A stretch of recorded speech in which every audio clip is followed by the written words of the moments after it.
let's quickly browse through the paper headlines across the globe. And we begin in Nigeria with This Day newspaper, your newspaper of record.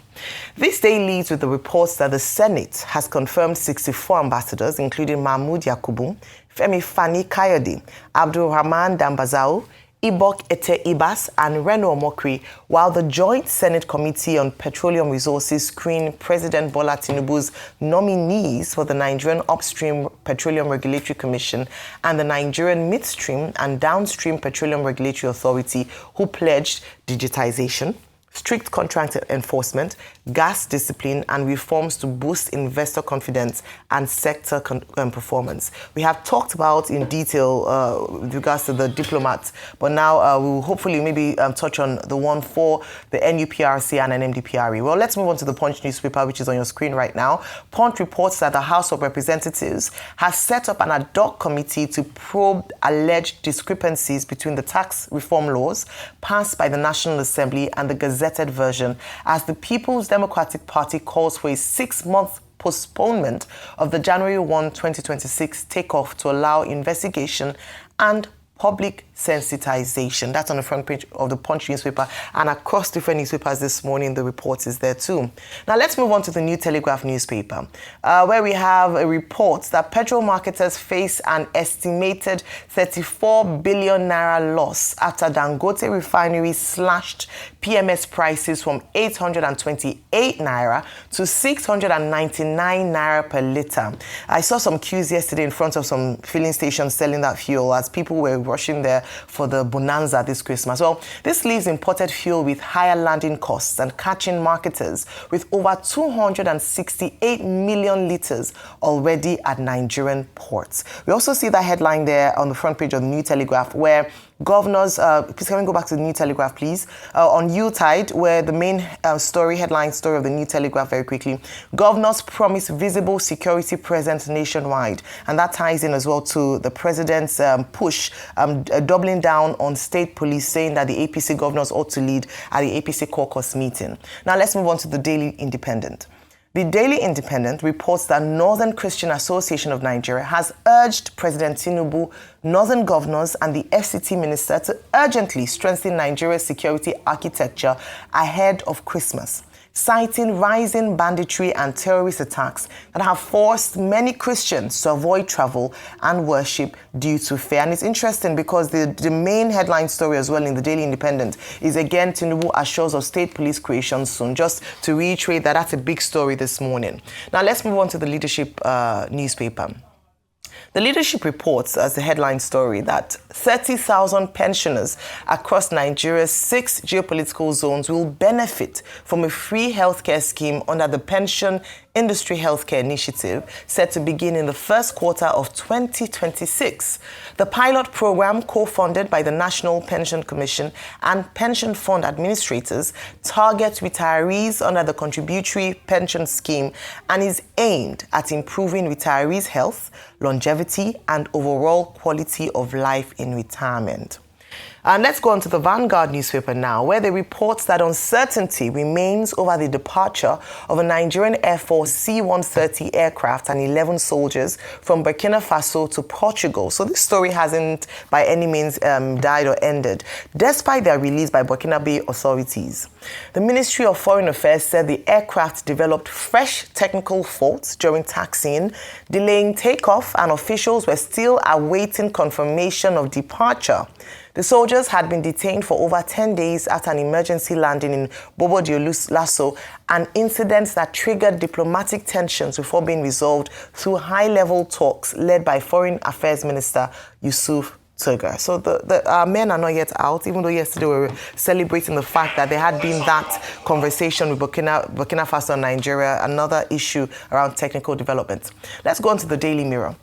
That's the Daily Mirror for UK newspapers. The Daily Mirror reports that an estimated 1.8 million people in the UK will spend Christmas Day alone, promoting ministers to call for urgent action to tackle loneliness and social isolation. That's on the foreign scene. You know, sometimes I find it quite interesting, Dr. Bati and Rufai, the headlines from international newspapers and the headline, you know, in Nigerian newspapers, there we see where they're looking at, you know, social issues, because other things that it's not politics and defections and the likes, but that's on the lighter side. But a few stories from our foreign brief, and of course, some of the stories from our newspapers this morning. Rufai, you take on these stories.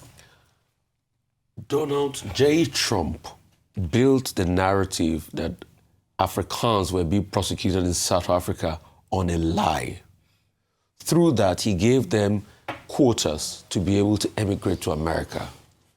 Then he sent his officials into South Africa based on a lie, and now he claims that they are detained, which the South African authorities have repudiated.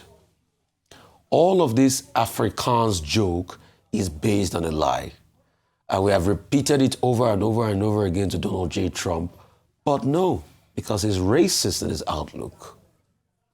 He calls other African countries S-hole.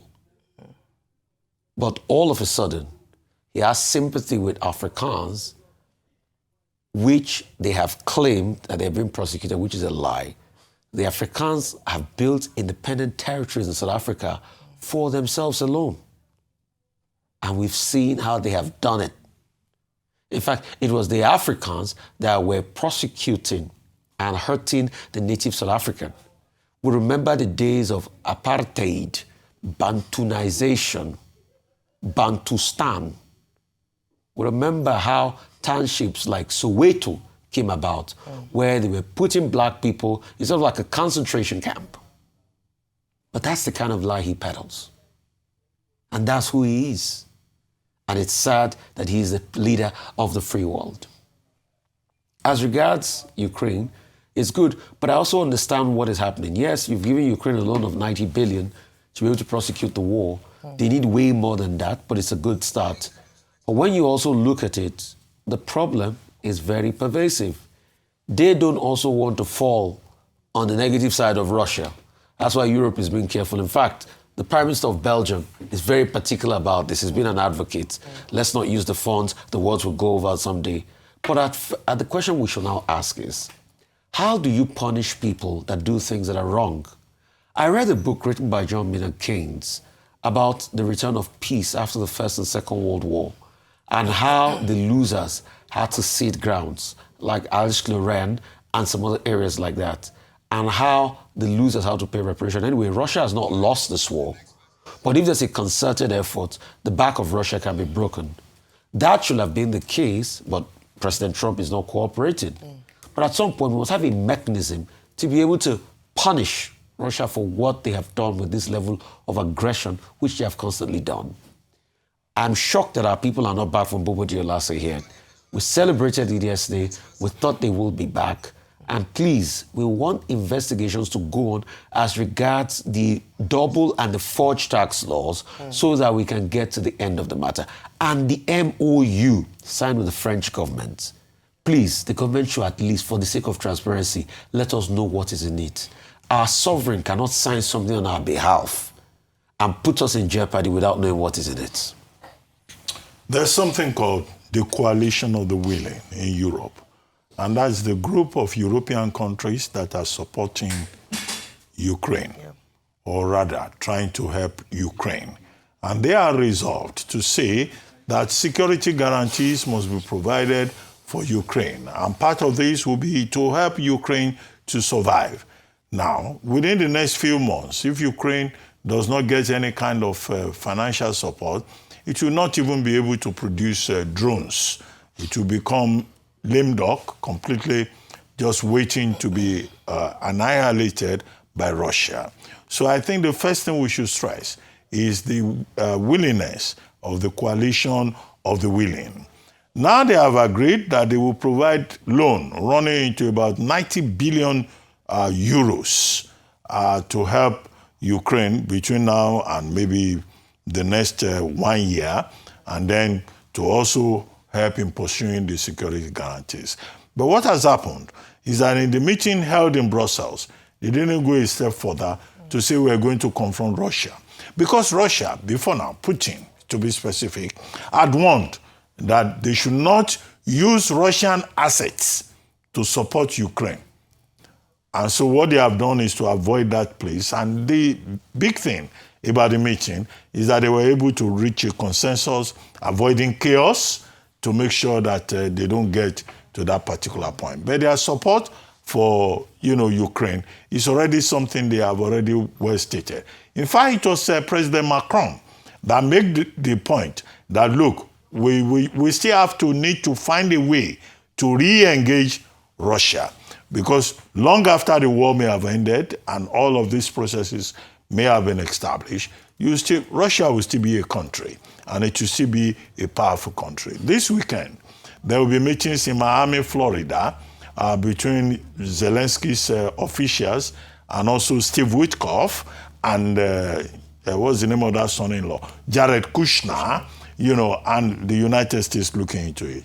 The second thing about the coalition of the willing, you recall that just yesterday or 2 days ago, the United Kingdom was saying that Roman Abramovich must lose 2.5 billion pounds under the agreement that have been reached. They call it license, and that if he doesn't do so, they will go to court. That's also part of the international effort to help Ukraine.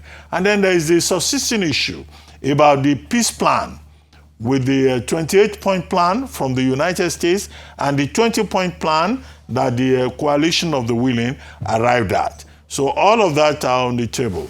But what we will see is that, okay, will this work out, or will Putin, who has always been the aggressor and has been disappointing and violating some of the agreements, how will he react subsequently? The other issue is about Brown University.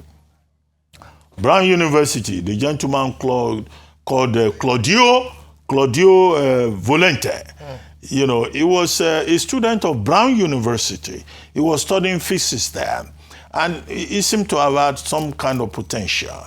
But he went back to the faculty where he was originally registered to end up killing 2 persons and injuring 9 others. Now the authorities in the United States have said they found him, it looks like he committed suicide and all of that. But the basic issue here is 2. One, about gun control, the proliferation of guns in the United States. And the second issue is what President Trump himself drew attention to, this immigration. He came into the United States under a diversity program. And they are now saying, that diversity program must be stopped, suspended, because people from Portugal, people from Afghanistan are now killing people. The other day, somebody from Afghanistan killed a National Guard officer, injured the other one. So you are going to see that these incidents would probably further intensify the isolationism of the United States under President Trump. The third point is about South Africa. There's no love lost between South Africa and the United States. South Africa says that the people that they deported are 7 Kenyan nationals who were helping the United States with refugee issues involving white Afrikaners, and that no American was directly involved. Well, given the conflict between both states, with South Africa expelling a diplomat, with South Africa saying South Africa cannot come to G20 meeting next year, and with the United States stopping aid to South Africa, you see that there is a lot of issues on the diplomatic table. And that is the subtext of it.